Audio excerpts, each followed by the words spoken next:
Yeah, Ada is an inspiration. Yes. Yeah, I was talking about her thighs, so toned, like amazing. They look so good.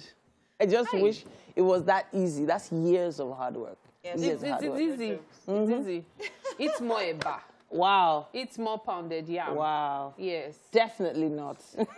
Please do not take that advice. You better take it, because they always refer to our forefathers. They say they ate bitter leaf, they ate ewedu, they ate everything. They did not put on unnecessary weights. Because where are we getting our own from? Cut out the junk food. Eat normal food and eat it well. Yeah, we're getting it from stress. Yeah, well, stress and a sedentary lifestyle. A lot of us sit for hours and hours on desks and all.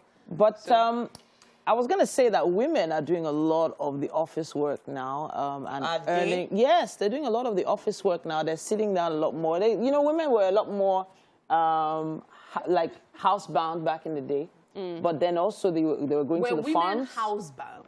A lot of them were. Women were never housebound until they had to come to cities. Okay, true. I keep saying it. In the farms, they were very active. Women were actually the ones doing the work. Yeah. Then they will still carry the produce to the market. If the woman likes, she should come back and say, I sold everything 20 naira. And then even when the men go to hunt, they bring back their meat to the wives, to the women, and then they go to the markets to sell them. Whether it is, even if they were fishermen, it's still the same, you know. So moving to the city is actually what made women start being homebound. Yeah. So I'm always surprised when I hear this whole, a woman's place is in the kitchen. In those days, a woman might not cook for like 3 weeks. Because there's a routine, what do they usually call it? Schedule. So by the time housewife 1, wife 2, wife 3, wife 4, we take our own time to cook. And then it goes round again. The first wife has rested. And then even sweeping, chores. There were so many people to do it. So there's now this earning issue now. The amount of money that each person is earning in the home, and that's become a topic. You mentioned it earlier that we were going to talk about that question. You saw it was a question you were going to ask. Yeah, so I've been seeing a lot of folks talking about how if a woman earns more than me, I don't think I can marry her. She's not going to be humble. Oh, wow. She's not going to be submissive. She's all that. Okay.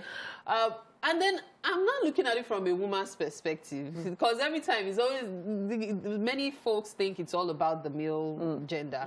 But as a woman, can you get married or even date a guy that earns less than you? It was something I actually brought up on radio. I mentioned it to you on Sunday, and the responses I got were... What were the responses? I don't want to say baffling. I'll use alarming. So some guys were like, oh, it's cool. But many guys were like, no, she will not bow to me. In fact, there was a particular guy that said that bow to me, that is still ringing in my ears. I'm not joking. So is it physically bow or emotionally bow or spiritually bow? Because there are different things. There are some women that will bow to you physically, but they know what they are doing behind. Let's just leave that aside. Exactly, because I'm waiting to hear your perspective. Yeah, I was going to say that I've actually dated not one, not even 2 men that earned less than me. And those relationships went on for a long time, as they were long-term relationships. And I actually think it has a lot to do with the self-esteem of the man.